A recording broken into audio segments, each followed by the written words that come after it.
आज मैं और मंजीराम की टीम इस वक्त मौजूद है लियारी में। आप जैसा कि देख रहे हैं मेरे पीछे, ये लियारी का मेन गेट है, इसको लियारी गेट कहा जाता है और यहाँ से लियारी की एंट्रेंस शुरू होती है। एक वक्त था कि ये नो गो एरिया था, यहाँ पर लोग आते हुए घबराते थे, डरते थे।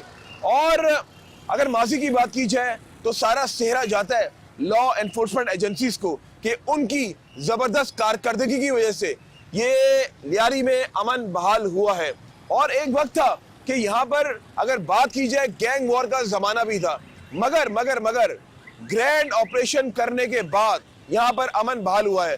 बड़े बड़े नाम अगर बात की जाए गैंग वॉर के, उजैर बलोच की बात की जाए, अरशद पप्पू की बात की जाए, बाबा लाडला की बात की जाए, रहमान डकैत की बात की जाए, तो बड़े बड़े गैंग यहाँ पे ऑपरेशन करके बस्ट किए। और यहाँ पर अगर बात की जाए हमारी पुलिस, हमारी रेंजर्स, जिस तरह मैंने लॉ एनफोर्समेंट एजेंसीज का मैंने कहा है कि उनके बगैर ये नामुमकिन सी बात थी। आज हम लियारी के बिल्कुल ये जो मेन गेट पर मौजूद है, आज अवाम के बीच में भी जाएंगे और अवाम से भी पूछेंगे। अगर अब की बात की जाए तो अब यहाँ पे मुकम्मल यहाँ पे अमन है। और आज यहाँ पर आने का मकसद ये है, आज आपको पूरा विजिट कराएंगे और आपको दिखाएंगे वो जगहें भी जहां पर एक जमाने में बहुत मुश्किल बल्कि नामुमकिन था उस जगह से गुजरना भी। पहले के मुकाबले में अब क्या सूरत हाल है लियारी की, आप लोग रहिए हमारे साथ।